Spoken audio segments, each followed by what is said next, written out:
Power and accountability. This is Thucydidean logic made visible. The strong, nations with military alliances, economic leverage, and Security Council vetoes, do what they can. Ignore inconvenient rulings, shield their allies from accountability, and reframe legal obligations as political inconveniences.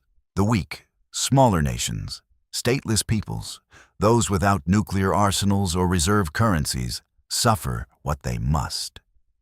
They are subject to the full force of international law when it suits the powerful, and abandoned by it when it does not. Prime Minister Carney warned against the return of power politics. But power politics never left. It simply became more visible. The structure of selective justice. What makes this pattern so important, and so directly relevant to everything this book has argued, is the mechanism.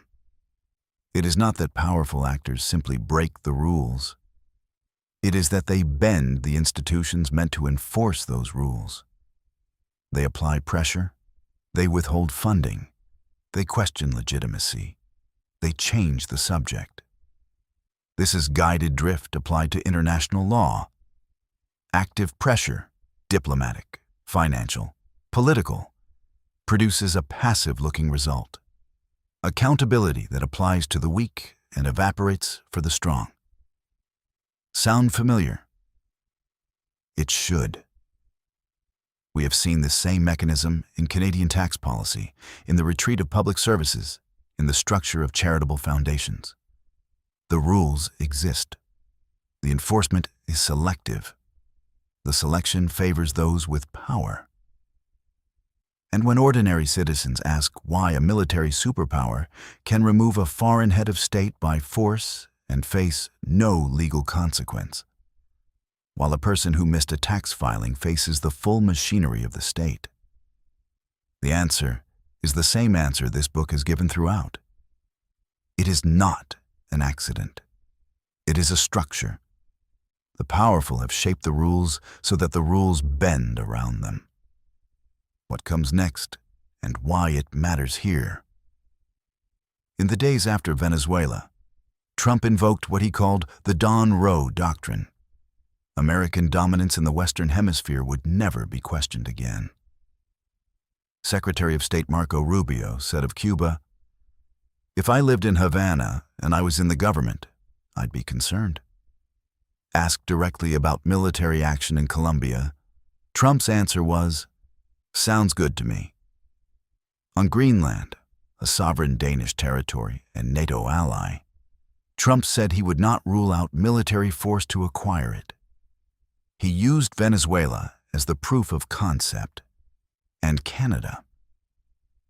Trump had spent months calling Canada the 51st state, threatening economic coercion to force a merger, and signing an executive order asserting U.S. strategic interest in Arctic waterways. Waterways Canada considers its own. Former UN Ambassador and Ontario Premier Bob Rae said it plainly. The American government doesn't take Canada's sovereignty seriously. It would be a mistake for Canadians to think they are not on the menu too. This is not paranoia. This is the pattern made plain. A world in which the strongest power removes heads of state by military force, sanctions the judges who might hold it accountable, and openly signals that the same logic applies to its neighbors, is a world in which the rules no longer protect anyone who cannot protect themselves.